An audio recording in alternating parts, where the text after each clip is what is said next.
O demônio teme uma alma unida a Deus como ao próprio Deus. Foi assim que nós finalizamos a última formação. E olha, não há maior proteção do que a união com Deus, do que uma vida na graça. Irmã Maria Raquel, como é que eu posso estar protegida de todos os males?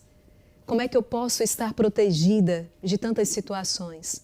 Não há maior proteção do que estar unida a Deus. Deus é a fonte de toda graça. Se você quer uma vida feliz no Espírito Santo, se você quer uma vida plena, o caminho é a união com Deus.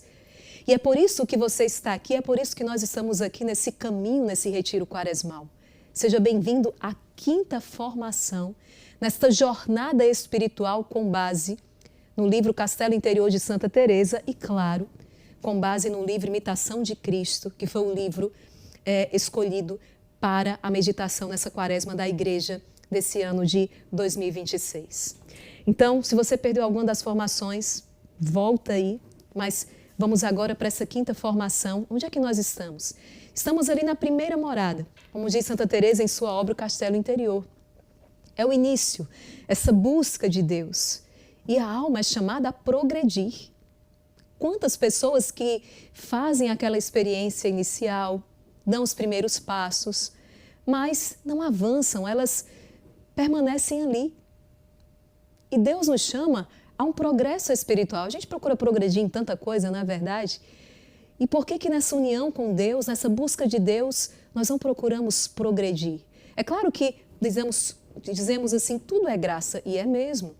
Mas São Paulo também vai dizer que nós somos chamados a colaborar com essa graça. Então, pessoas que estão ali há anos na igreja, mas não conseguem vencer aqueles pequenos vícios, digamos assim, não conseguem vencer as suas más tendências, a fofoca, a murmuração, elas não progridem. Né? E muitas vezes, aqui existe um grande risco, elas ficam no limiar. É como quando era no meu período de colégio, de escola, então a média é 7. A média era 7 naquela época. E muitas pessoas que miravam na média, quando chegavam no final do ano, estavam em maus lençóis, porque miravam no mínimo e muitas vezes não conseguiam aquele mínimo. Nossa meta é o céu, nós temos que mirar no máximo que nós podemos. Não por outra razão, senão para realmente termos uma vida que agrade o coração de Deus. Nós somos chamados ao máximo, nós somos chamados ao melhor, nós somos chamados aos altos patamares da vida espiritual. Você acabou de escutar no Rosário o poder de uma mãe que adora. A tribulação veio, a tempestade bateu, mas esta mãe, ela está fincada na rocha. Esta mãe é uma mãe que adora o Senhor. É uma mãe que vive a sua intimidade com Deus. Então, essa busca de Deus não é algo que te aliena, muito pelo contrário.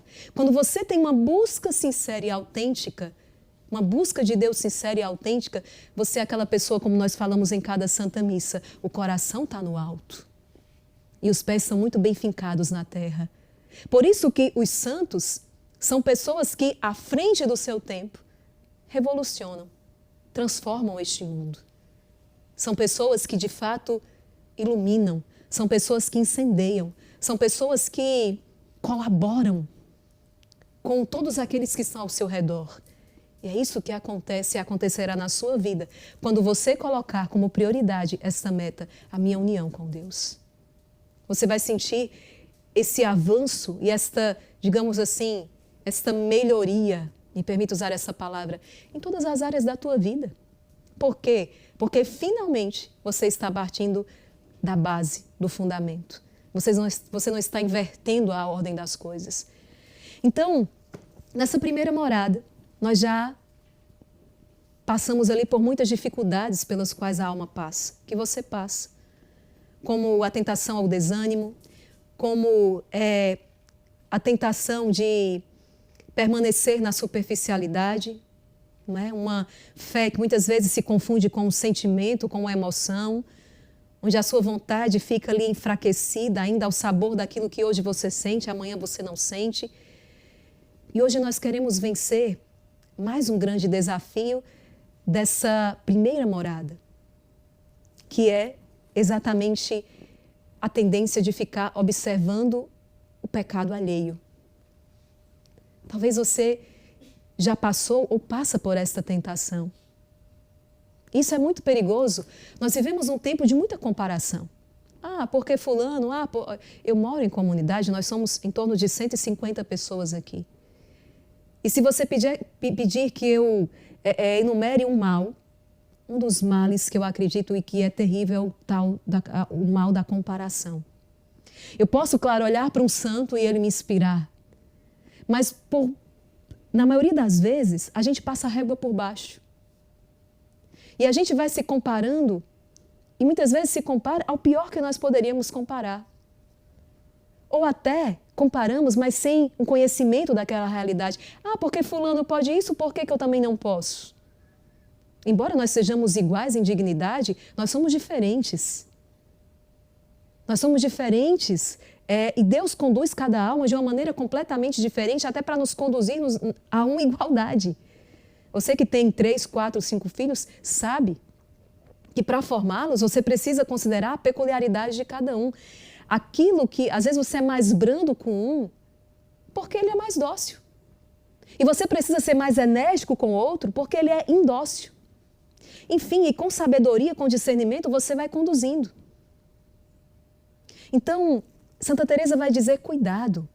Né? No livro Castelo Interior, ao tratar dessa primeira morada, Santa Teresa chama a atenção para isso. Veja, ela vai dizer assim, eu estou aqui com as obras completas, estou na obra Castelo Interior, na primeira morada, capítulo 2. Ela vai dizer, valha-me Deus, filhas, está escrevendo para as suas filhas espirituais, as monjas, quantas almas o demônio deve ter posto a perder por esse meio? Pois tudo lhes parece humildade, bem como muitas outras coisas que eu poderia dizer. A causa é o fato de não nos conhecermos devidamente. Distorcemos o conhecimento próprio e se nunca saímos de nós mesmos, esses e outros males devem causar-nos temor. Mais à frente, ela vai trazer assim, guardai-vos, filhas minhas, de cuidados alheios. Vede que poucos são os aposentos desse castelo interior, dessa alma, em que os demônios deixam de nos combater. Nós somos combatidos a toda hora. Mas é preciso que não nos descuidemos em desmascarar os ardis do demônio e em não nos deixar iludir pelo inimigo transfigurado em anjo de luz. Há uma multiplicidade de coisas em que ele pode nos prejudicar e, pouco a pouco, até que o faça, nós não entendemos. E uma dessas coisas é esse olhar para o outro. Não para ajudá-lo, não para ser compassivo, mas para acusar, para condenar, para criticar. Ela diz assim, pode acontecer de qualquer pequena falta das irmãs parecer a você uma grande infração. Então, qualquer falta de alguém que caminha com você parecer uma grande infração. O que levará você a vigiar essa pessoa atentamente. Então, você está caminhando com Deus, está buscando progredir, aí de repente você começa a olhar se os outros ao teu redor também estão progredindo, o que é que eles estão fazendo, mas não para ajudar. Na verdade, isso faz com que você se sinta superior, se sinta melhor. E você começa a apontar a infração dos outros. Porque eu rezo, você não reza. Quantas vezes isso acontece dentro de casa e você está fazendo tudo errado? Porque não é por aí. Não, porque agora eu estou rezando. Começou a rezar faz um dia, né? Aí começa a apontar, porque vocês não rezam, porque ninguém aqui em casa reza. Se rezasse, a gente tem que ter cuidado. Porque eu vou à missa. Ninguém aqui em casa vai à missa. Porque eu faço isso, mas você não faz. Olha que mau costume, você se senta na mesa e começa a acusar. O seu grande zelo pode ainda, Santa Teresa vai dizer, fazer com que você não veja as suas próprias faltas. Além de não ver as suas faltas, você começa a apontar as faltas alheias. Como as irmãs não veem o interior, mas apenas o cuidado exterior, podem não interpretá-lo de modo tão favorável. Santa Teresa está dizendo, às vezes pode ser até que a sua intenção a princípio fosse boa. Com essa acusação, você quer fazer com que a alma, passe a fazer aquilo que é certo. Só que a pessoa que é acusada, ela não recebe dessa maneira. Ela vai receber como uma perseguição, como uma crítica que quer destruir. E aqui ela está dizendo, você tem que ter muito cuidado. O que é que o demônio pretende aqui? Quando você deixa de olhar para o interior e começa a olhar para as faltas de quem está do seu lado. Santa Teresa vai dizer, o que o demônio quer aqui é esfriar a caridade e o amor mútuo. E isso é um grande prejuízo. A verdadeira perfeição é o amor a Deus e ao próximo. Quanto mais fielmente guardarmos esses dois mandamentos, tanto mais perfeitos nós seremos. Deixemo-nos de zelos indiscretos que podem nos causar muito dano e que cada uma olhe para si mesma. Então, dentro daquela realidade, a vida comunitária, imagina Santa Teresa como priora, o quanto que aquelas monjas não deviam procurar a Santa Madre, né? Não, porque a irmã fulana não fez isso, porque a irmã fulana não fez aquilo, porque a irmã fulana... E aí as queixas. Pode ser um zelo, mas muitas vezes estão disfarçadas de zelo. E Santa Teresa está dizendo, sabe o que o demônio quer com isso? Esfriar a caridade. Esfriar a caridade de umas para com as outras.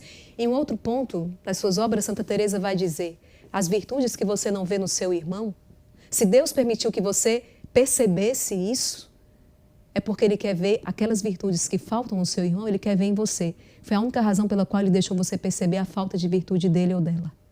Olha que forte. Santa Teresa não tem minhas palavras, não. Ela vem assim com aquela voadora, né? Está percebendo a falta de virtude do teu irmãozinho, da tua irmãzinha? Pois é porque Deus quer ver essa virtude que falta em outra pessoa, não é nele não, é em você. Puxa a responsabilidade para você. Ah, porque fulano tem falta de caridade, não é caridoso. Ele quer ver caridade em você, inclusive com esse irmão. Santa Teresa nos chama para uma responsabilidade. E isso aqui é muito impressionante. Isso aqui é conteúdo sólido, tá? Não é papinha nem é mingau, não. Tem que ter dentinho para quebrar. Então, mas como nós somos livres quando nós vivemos assim? Ela vai dizer um pouco mais à frente, né?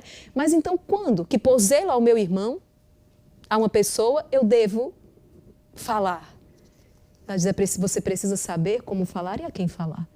Tem muita gente que, na verdade, fala fazendo fofoca. Né? Dá um exemplo aqui da nossa vida comunitária para não gerar outras polêmicas aí. Mas aqui dentro, se eu percebi que a irmã está andando mal e eu, por verdadeiro zelo para com ela, eu jamais devo procurar co-irmãs para ficar falando, porque isso seria fofoca. Eu devo, pelo menos, procurar alguém que tenha responsabilidade sobre essa alma. Na nossa realidade, nós chamamos de superior. Então, vou procurar aquela pessoa que tem responsabilidade sobre esta pessoa, com discernimento. Santa Teresa está dizendo, cuidado.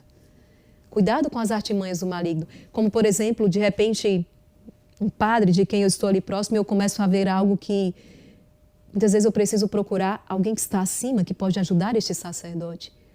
E não fazer como muitas vezes acontece, começa uma fofoca medonha. Assim também dentro de casa, para com a sua família. Eu vejo uma situação e já me coloco em oração. Meu Deus, o que eu devo fazer para ajudar este irmão? Mas vamos lá então tocar isso aqui. À medida que a alma começa a vencer o desânimo, a dispersão, a superficialidade, algo novo acontece dentro dela. Ela passa a enxergar melhor. Então você já está conseguindo enxergar melhor. E começa a perceber o próprio pecado com mais nitidez, reconhece feridas antigas, identifica hábitos desordenados, sente com mais clareza a necessidade de conversão, e esse progresso é real, tudo isso aqui dentro dessa primeira morada. E justamente por ser real, torna-se alvo de uma das tentações mais perigosas da primeira morada. Veja quanta coisa você venceu. Você venceu muita coisa aqui nessa primeira morada. A dispersão, a superficialidade, os pecados habituais, ali, os maus hábitos. Você está vencendo tudo isso e agora o inimigo começa com um combate mais perigoso. Quando a alma experimenta o progresso na santidade e se torna consciente do seu pecado e da necessidade de cura, o inimigo então começa a agir por desvio. Como assim? Ele percebe que já não está conseguindo lhe impedir de rezar, de refletir, de desejar uma vida interior. Você está decidido. Então, ele vai tentar fazer algo mais sutil. Ele vai direcionar toda essa consciência e atenção para os pecados ou fragilidades alheias. É outro ardil de Satanás. Ele viu a sua determinação. Então, ele vai desviar toda a tua energia, a sua atenção agora para as faltas alheias, para os pecados alheios. A alma que começou a despertar interiormente começa a vigiar o exterior. O olhar que deveria voltar-se para dentro começa a fixar-se nos outros. E esse desvio produz um efeito imediato e devastador. Eu me lembro de uma pregação de um padre muito querido, ele dizia, não seja um católico chato, né? Não seja um cristão chato, que ao invés de ajudar as pessoas à conversão, afasta. Aquela pessoa que dentro de casa viveu a primeira experiência com Deus e, claro, está num desejo, né, e quer converter todo mundo, mas acaba ficando chato. É muito comum as pessoas fazerem isso ali no início. E até num afã, num desejo de realmente que todo mundo faça a experiência que você fez. Mas ele diz, cuidado para não ser um cristão chato, que porque está progredindo espiritualmente, fica olhando agora as falhas alheias. Existe um tempo, e Deus teve paciência com você. Agora é hora de você ter paciência com os outros. É uma das razões pelas quais, às vezes, muitas pessoas não conseguem êxito nessa empreitada de converter a sua família. Quantas pessoas depois vão testemunhar, dizem assim, irmã Maria Raquel, enquanto eu falava todo dia, eu falava direto. Era tanto problema, era tanta discussão, nada acontecia. Quando eu silenciei, as coisas começaram a acontecer. É isso, de fato. É preciso aqui ter essa sabedoria. Esse desvio produz um efeito imediato e devastador de ficar focando nos pecados alheios. Isso esfria a caridade porque ela se frustra com a pecaminosidade que vê no próximo. Você vai esfriando no amor para com o teu semelhante, para com o teu próximo, por causa da pecaminosidade que você vê nele. Você esquece dos anos que você passou na escuridão. E que, eu repito, Deus teve paciência com você. Agora é hora de você ter paciência com os outros. E não é um esfriamento superficial. Esfriar em caridade significa esfriar no progresso em direção a Deus. Olha como é perigoso. Se você esfria na caridade, no amor para com os teus irmãos, por mais que bem determinado você esteja dessa busca de Deus, isso vai tolher os seus passos. Porque a perfeição está no amor a Deus e no amor ao próximo. Aqui já começa a descortinar por que tantas almas que estão aí há 10, 20 anos na oração de cada dia, participam da Santa Missa, recebem os sacramentos, não progridem. Por causa disso aqui. Por causa disso aqui. Então, toda essa nossa busca de Deus vai passar pelo amor aos irmãos. É por isso que os santos, de quinta, sexta, sétima morada, é por isso que os santos, eles não são pessoas fechadas em si. A busca da união com Deus não significa um fechamento, muito pelo contrário, é um dilatar do coração, de maneira que agora eu sou capaz de me compadecer, não só com a dor do outro, eu sou capaz de me compadecer com a miséria do outro, eu sou capaz de me compadecer com a escuridão em que o outro vive. Eu espero conseguir trazer para vocês um testemunho grandiosíssimo de uma pessoa que viveu quase 10 anos em condição de rua. Na rua. Por causa de uma violência sofrida por anos por parte do seu pai, chegou uma hora que ele disse não aguento mais e foi para a rua.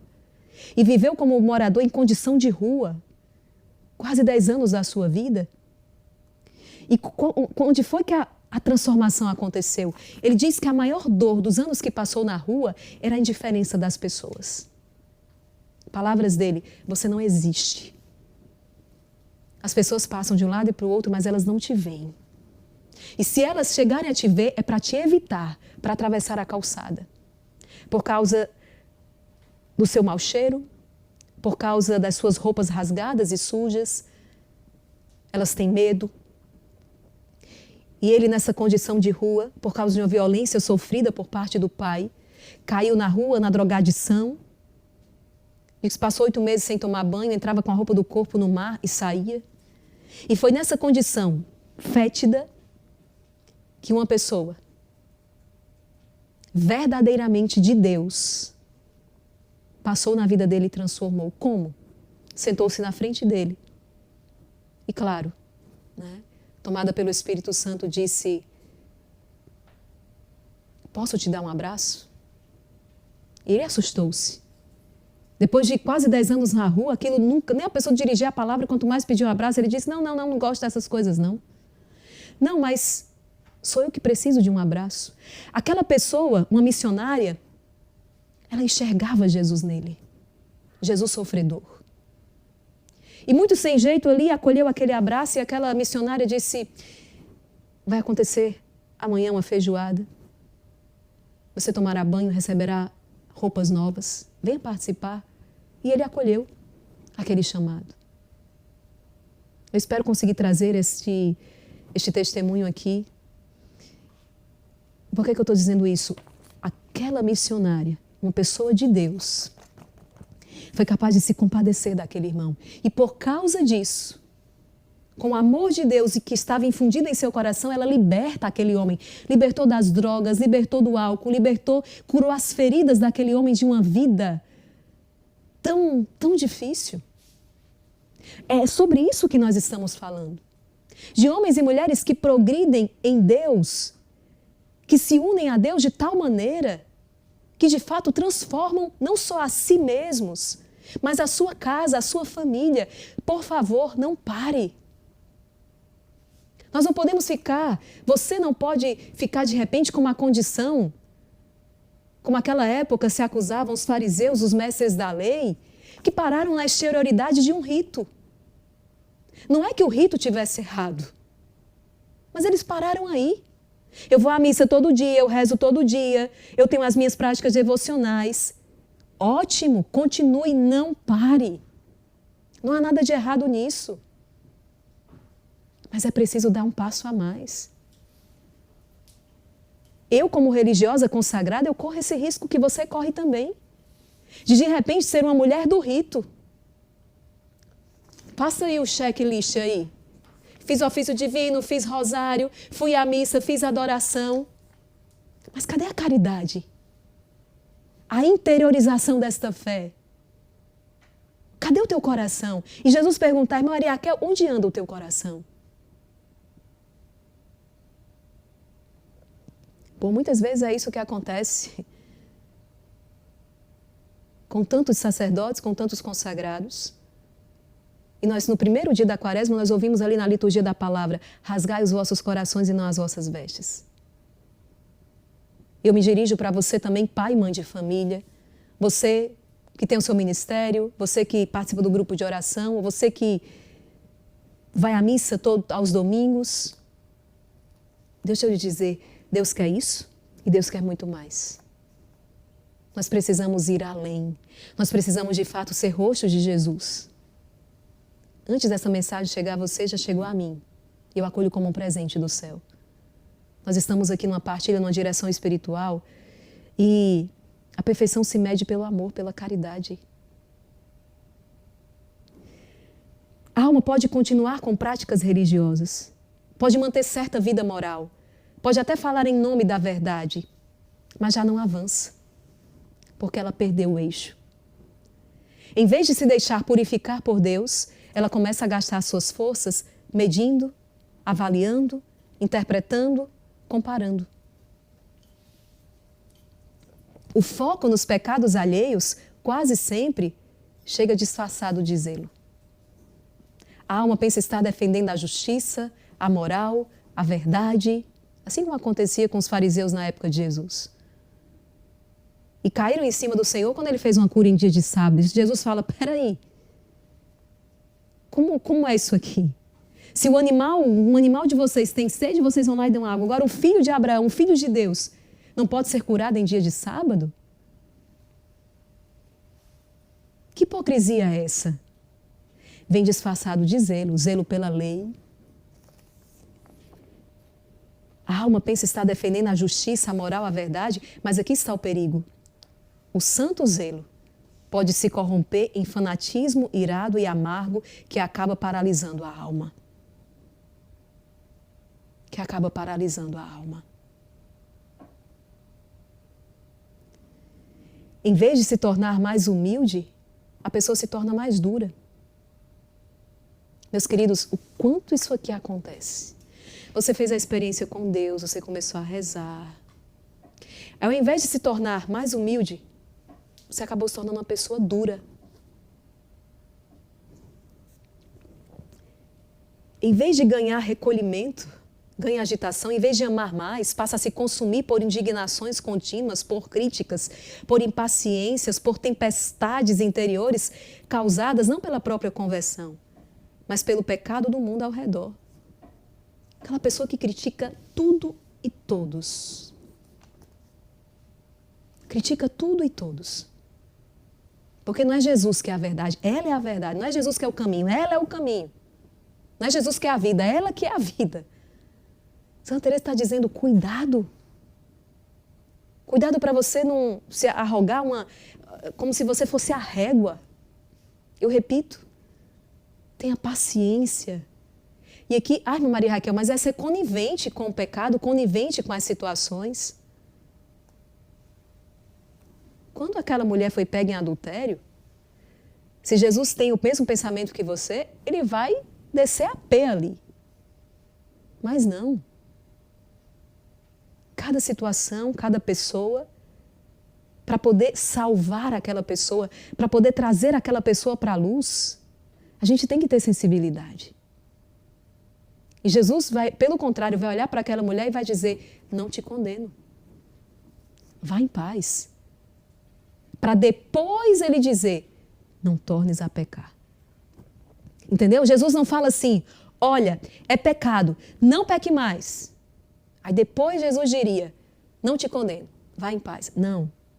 A sabedoria encarnada vai fazer o caminho inverso.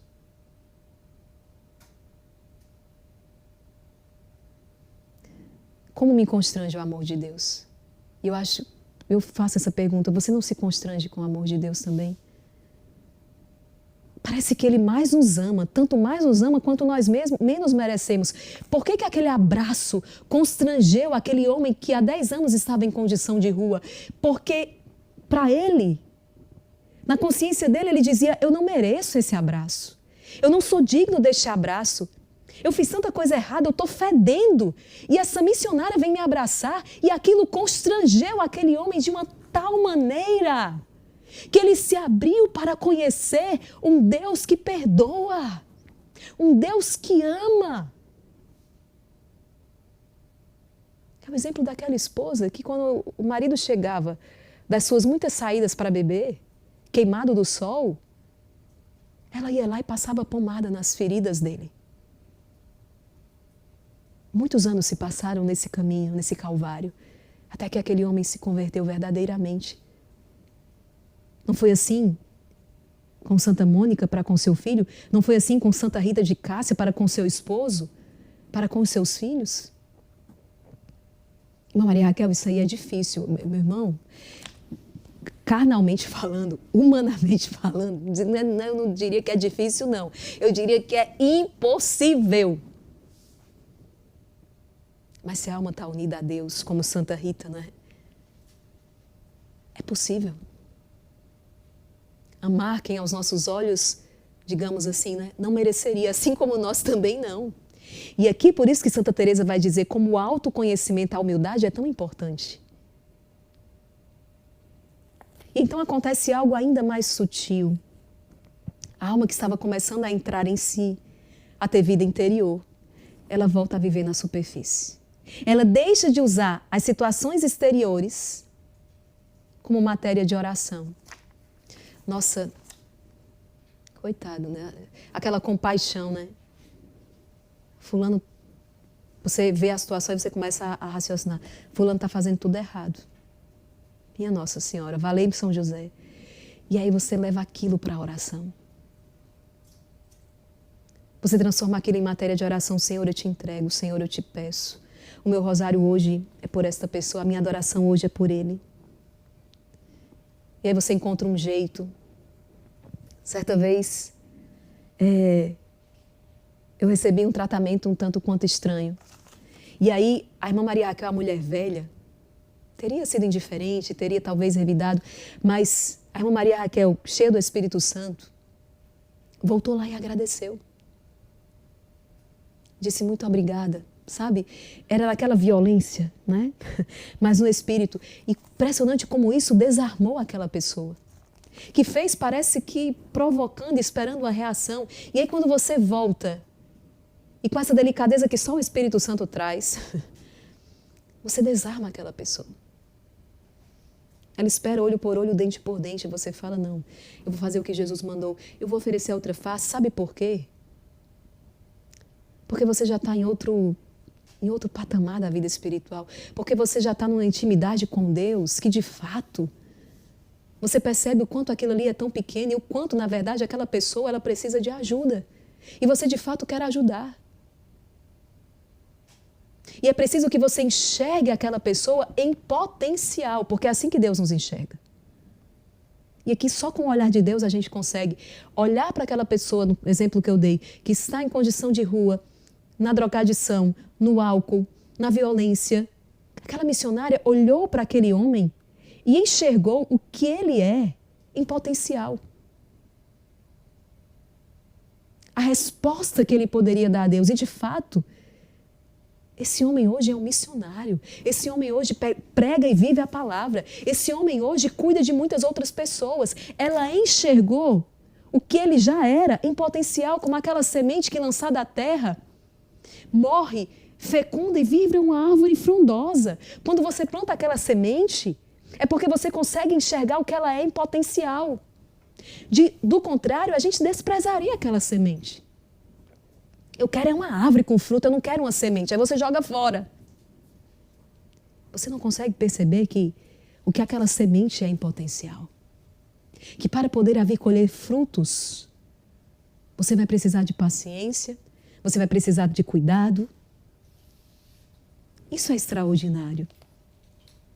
Usar as situações exteriores como matéria de oração e passa a usá-las como matéria de julgamento. Em vez de transformar irritação em exame de consciência, a irritação veio. Nossa Senhora. Ao invés de levar isso para o exame de consciência, não é por que eu me irritei tanto com aquela... também é claro, aquela peste tem a vocação de me tirar do sério. A peste é você. Sou eu. Na verdade, aquela pessoa é um grande benfeitor na tua vida. Ela está te dando a oportunidade de se enxergar e de você perceber quais são as suas fraquezas, porque em oração dentro da capela, no rosário da madrugada, você se achava muito santo. Sabe aquela história? Deus, né? Eu sou tão miserável, eu não presto. Ai, Jesus, eu sou um nada. Ai, Maria Raquel diz que a gente tem que crescer no autoconhecimento, eu confirmo, eu sou um nada. Aí você faz aquela oração bonita na capela, na adoração, e quando você sai, a primeira pessoa que concorda com você e diz, você não vale nada mesmo, aí você se exalta. Como assim? Quem é você para estar falando de mim? Entende? Havia até boa vontade ali, mas aquela oração é falsa. Eu digo isso não é para desanimar você, me desanimar, não é porque a gente precisa tomar a peito, a gente precisa entender que a vida espiritual é uma coisa séria e que a gente pode usar muito filtro aí no Instagram com as pessoas, mas com Deus, Deus ninguém engana. Então, é usar as situações, transformar a irritação em exame de consciência. A pessoa foi olhar, tá certo, a pessoa... Meu Deus do céu, é só Deus na causa, né? Aquela pessoa que de fato você olha e te diz, quando você vê essa pessoa de longe, você já diz assim, deixa eu me preparar, porque lá vem a prova, lá vem o desafio. Mas isso você vai levar para o teu exame de consciência. Ao invés de ficar repetindo ficar repetindo que essa pessoa te irrita, você leva para o exame de consciência e diz, espera aí, o que é que há em mim? O que é que há em mim que eu me irrito tanto com essa pessoa? Mudou o eixo. O que é que há em mim, ou o que é que falta em mim, que essa pessoa, até calada, ela me incomoda? Existe uma deficiência. E não é na pessoa, pode até ser que nela também. Mas existe uma deficiência em você. Existe uma deficiência no amor. E ao invés de se livrar daquela pessoa que te incomoda, que te irrita, você vai levar para o exame de consciência e dizer, Senhor, me revela. A gente precisa da ajuda de Deus, a gente não consegue isso só, entendeu? Então a gente vai para o exame de consciência e transforma em oração e diz, Senhor, olha, eu estou assim no limite, eu já perdi toda... não estou nem no limite da paciência, eu já passei. Eu preciso da tua ajuda, me faz enxergar essa situação com os teus olhos. A gente sempre vai lá para aquele exemplo tão clássico de Santa Teresinha, que ela conta na sua obra.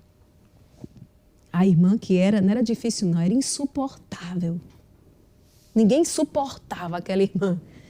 Mas Santa Teresinha faz uma violência tão grande a si e trata aquela irmã com uma delicadeza que a irmã fica constrangida, né? Teresinha, o que é que você vê em mim? Que você me ama tanto? Eu vejo Jesus em você. Eu vejo Jesus em você. Ô Senhor, faz-me enxergar Jesus nesta alma bendita. Ô Senhor, me faz enxergar Jesus nessa pessoa que me irrita tanto. O castelo, em vez de transformar a irritação em exame de consciência, transforma a irritação em comentário, transforma a irritação em murmuração, transforma a irritação em acusações interiores. O castelo volta a ficar empoeirado, porque a alma voltou a circular na periferia.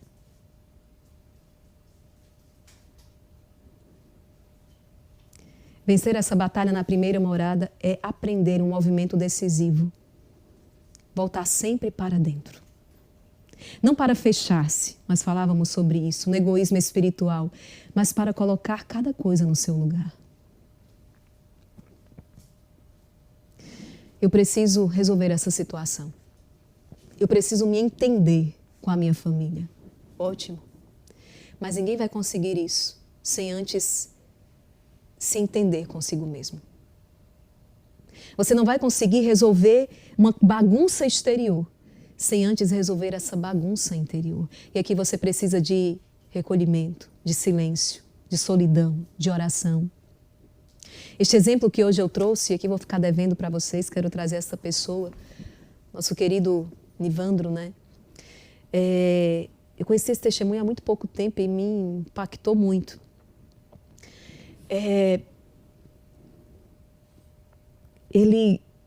Eu conto aqui porque ele conta publicamente, tá? Inclusive foi assim que eu conheci o testemunho dele. Lembra que eu falei que a condição de rua dele foi por causa da violência sofrida? Não por qualquer pessoa, pelo próprio pai. Ao longo de 5 anos, esse pai o violentava. Mas chegou o dia em que ele voltou na casa dos pais. Anos depois, a família pensou que ele estava morto. E ele foi ali para resolver aquilo tudo. Mas ele só voltou à casa dos pais para resolver, para viver ali o perdão exteriormente, depois de passar 2 anos. 2 anos de recolhimento e oração para primeiro resolver aquilo tudo dentro dele. Para resolver aquilo dentro dele. É voltar para dentro. Não para fechar-se, mas para dentro colocar cada coisa no seu lugar. Santa Teresa ensina que o caminho começa quando a alma entra. Tomás de Kempis, autor da Imitação de Cristo, ensina que o progresso só acontece quando o coração recoloca o seu centro. A reforma verdadeira não começa no outro. Quando o outro for melhor, eu serei melhor. Está tudo errado. Está tudo errado. Se eu tivesse um marido assim assado, se eu tivesse um filho assim, se a minha família fosse assim, se a minha esposa fosse assim, se a minha comunidade fosse assim, está tudo errado. Está tudo errado. A pessoa passa a vida mudando de grupo de oração, passa a vida mudando de comunidade, passa a vida mudando de emprego, passa a vida mudando de casa, passa a vida mudando de um monte de coisa. Porque a reforma só acontece se o outro melhorar. Está errado. Tomás de Kempis, Santa Teresa vai dizer, a reforma começa dentro de você. A reforma começa aí dentro. E aqui, é aqui que a humildade se revela como a arma principal. Humildade neste itinerário, nessa jornada, não é um sentimento de inferioridade, uma autodepreciação doentia, não. Mas é aquela definição preciosa que você já colocou como fundamento. A compreensão precisa de quem é alma, de quem é Deus e em que ponto ela se encontra em relação a Deus e ao próximo. Humildade aqui é lucidez espiritual. É a alma se vendo como é, diante de Deus e sem máscara. E por isso mesmo, sem arrogância. Quando a humildade cresce, o inimigo perde espaço. Porque, anota no seu diário, o diabo é impotente frente a uma alma humilde. Ele não pode nada contra uma alma humilde. Não pôde nada contra Nossa Senhora, a humilde serva do Senhor. Não pôde nada contra São José. Não pôde nada contra São Miguel. Não pode nada contra uma alma humilde. E esse dia precisa levar a alma exatamente para esse lugar. Esse dia, essa meditação de hoje, um lugar onde ela não se sente autorizada a viver espiritualmente a partir da crítica, da comparação, da indignação constante, mas a partir da conversão, da oração e do amor. Uma pessoa que não está movida à indignação, à irritação, à comparação, à crítica, ao julgamento, mas uma pessoa que é movida a partir da oração, a partir do amor, a partir da contemplação, a partir da verdade sobre quem Deus é e sobre quem ela não é. Por isso, o nosso livro Imitação de Cristo vai oferecer um caminho que nos dá essa sensação de progresso real. A alma desce ao chão da humildade, corta o veneno do juízo temerário, do julgamento, aprende a carregar o fardo do outro e termina selada numa paz estável. Não é um caminho de teoria, mas é um caminho de transformação interior, do olhar acusador a um olhar recolhido, de um zelo agitado ao amor paciente, da inquietação até o repouso de Deus. Abra o seu livro no capítulo 2. Eu passei esse exercício para casa. Livro 1, capítulo 2. O humilde conhecimento de si. Vamos fazer essa leitura juntos? Livro 1, capítulo 2. Quando eu falo isso, as pessoas perguntam, como assim? Não é um único livro? De fato, este livro, esta obra, Imitação de Cristo, ela está dividida em 4 partes. E cada parte ele chama de livro. Então, livro 1, livro 2, livro 3 e livro 4. Eu estou aqui na primeira parte, ou seja, livro 1, no capítulo 2, que é o humilde conhecimento de si. Todo homem deseja naturalmente conhecer, página 67. Mas o conhecimento, sem o temor de Deus, alcança o quê? É melhor, sem dúvida, um camponês humilde que serve a Deus do que um filósofo soberbo que, tendo negligenciado a si próprio, considera o curso do céu. Quem conhece bem a si mesmo torna-se vil aos seus próprios olhos e não se deleita com louvores humanos. Se eu conhecesse tudo o que há no mundo e não conhecesse e não estivesse na caridade, em que me ajudaria isso diante de Deus, que me há de julgar pela conduta? Não te inquietes pelo mínimo desejo de aprender. Os conhecedores querem de bom grado aparecer como doutos, ser chamados de sábios. Muitas coisas a cujo conhecimento em pouco ou nada aproveita a alma. E muito incipiente é quem atenta mais para algumas coisas do que para as que são úteis à sua salvação. As muitas palavras não saciam a alma, mas uma vida boa refrigera a mente. E a consciência pura, grande confiança deposita em Deus. Quanto mais e melhor conheces, tanto mais gravemente hás de ser julgado depois, a menos que tenhas vivido santamente. Não te exalte por arte ou por ciência, mas antes teme, em razão do conhecimento que te foi dado. Se te parece que muito conheces e muito bem o entendes, que você já progrediu muito, hás de saber, todavia, que muito mais são as coisas que ignoras. Não te ensoberbeça, mas confessa antes a tua ignorância. Porque te queres terem mais do que alguém quando muitos há que são mais doutos e mais peritos na lei do que tu. Se quiseres conhecer e aprender com utilidade alguma coisa, ame ser ignorado e te dê conta de nada. É esta uma altíssima e utilíssima lição, o verdadeiro conhecimento e o desprezo de si. Nada reter de si e pensar sempre bem e elevadamente dos outros. Olha aqui. Ao mesmo tempo que você deve se ter em conta de nada, procure sempre justificar os outros. Os santos faziam isso. Diziam, se ele tivesse tido a oportunidade que eu tive, ele seria muito santo, né? Então você teve uma oportunidade, você viveu uma experiência com Deus. Você tem a tua história. Então olha para o teu irmão com compaixão e pensa, nossa, se Deus tivesse concedido a ele todas as graças que me concedeu, ele estaria já muito mais adiantado espiritualmente do que eu hoje estou. Sempre ter os outros em maior conta. Se vires que alguém peca abertamente ou perpetra algumas ações graves, não te deves, todavia, estimar melhor. Mesmo diante do pecado do outro, do erro dos outros, não se considere melhor do que ele. Não se considere melhor do que ele. Todos somos frágeis, mas a ninguém terás tu por mais frágil do que a ti mesmo. Todos somos frágeis, mas a ninguém considere mais frágil, mais pecador do que a ti mesmo. Nós já meditamos, eu acredito que esse capítulo em algum momento, mas ele é tão importante, eu volto nele. É o primeiro passo para que você possa ter a vitória sobre este ardil de Satanás. A vitória sobre o foco nos pecados alheios. O primeiro remédio a descer é a humildade e a pouca estima de si. Tem mais 2 passos que eu quero dar com você aqui, para evitar esse julgamento alheio, o juízo temerário. Aprender a sofrer os defeitos dos outros com paciência, até conquistar, não é, essa paz que nasce do desprezo de si.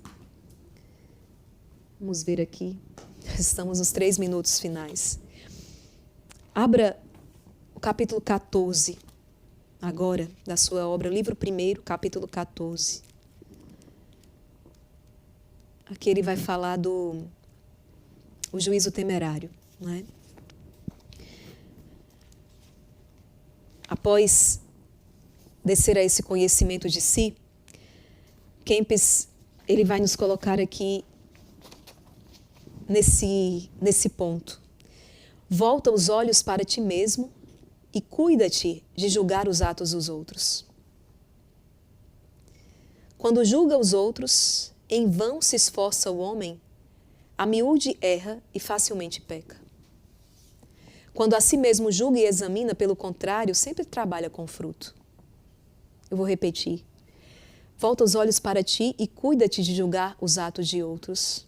Você pode dizer, bom, mas como mãe, como pai, né, eu devo estar atento aos meus filhos. Aqui já é diferente. Você pode perceber, quando a gente fala em mãe e pai, no sentido autêntico dessa palavra, alguém que realmente vive essa vocação, é muito diferente quando é um pai e uma mãe que pondera. Ele não incide ali para rachar aquele filho no meio, como muitas vezes você pode fazer com a pessoa, mas pelo contrário. É para elevar aquela alma, é para salvar. É por amor. É por amor. Volta os olhos para ti e cuida-te de julgar os atos de outros.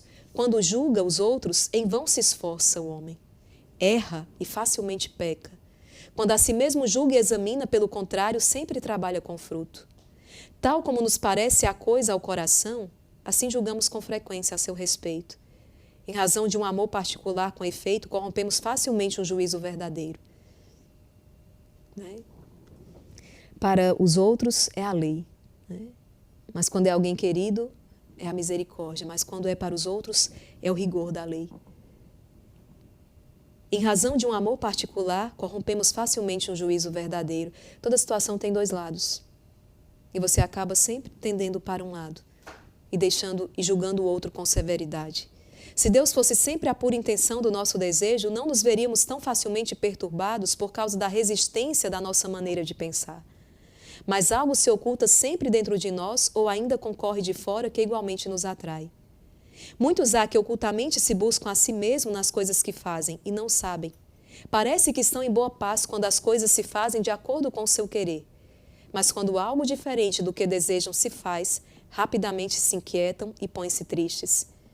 Em razão da diversidade de pareceres, de opiniões, se originam com grande frequência dissensões entre amigos, entre pessoas religiosas e devotas. Um costume antigo dificilmente se abandona E ninguém é conduzido de bom grado para além do próprio modo de ver. Ninguém. Ninguém é conduzido de bom grado para além do próprio modo de ver. Se te apoiares mais na tua razão ou destreza do que no poder sujeitador de Jesus Cristo, rara e tardiamente serás iluminado. Pois Deus quer que a Ele nos submetamos perfeitamente e passemos além de toda e qualquer razão por meio de um inflamado amor. Ele está dizendo, ninguém deixa ali um costume antigo, um modo antigo de ver, de fazer as coisas, ou é conduzido de bom grado para além do seu modo de ver. Isso não é fácil, mas é preciso em tudo sujeitar-se a Deus. Não buscar a si mesmo, mas buscar o querer de Deus. E aí nós estamos abertos, sim, a mudar o que for preciso mudar, a fazer o que tiver que fazer. Afinal, o nosso fim, a nossa intenção é buscar a glória de Deus. Não é fazer valer a minha opinião, não é fazer valer o meu jeito de ver as coisas, não é fazer valer o meu conceito, não. Mas aquilo que Deus quer. Ainda que isso seja tão diferente daquilo que eu pensei, daquilo que eu achei que como as coisas deveriam ser feitas. Essa abertura não havia no coração dos fariseus, os mestres da lei, quando no Evangelho nós vemos tantas situações que Jesus nos traz. Porque, na verdade, não era a glória de Deus que eles buscavam, mas buscavam a si mesmos. Então, que possamos hoje colocar a mão na consciência e pedir a graça ao Senhor de vencer essa tentação de estar com foco nos erros alheios, nos pecados alheios. Pedir ao Senhor sabedoria. Não se trata de negá-los, mas de aprender aquilo que Deus espera de mim em cada situação, aquilo que Deus me pede em cada situação concreta.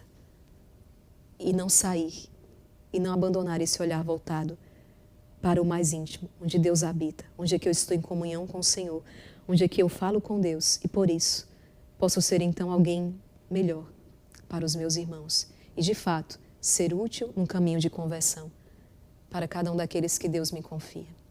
Amém?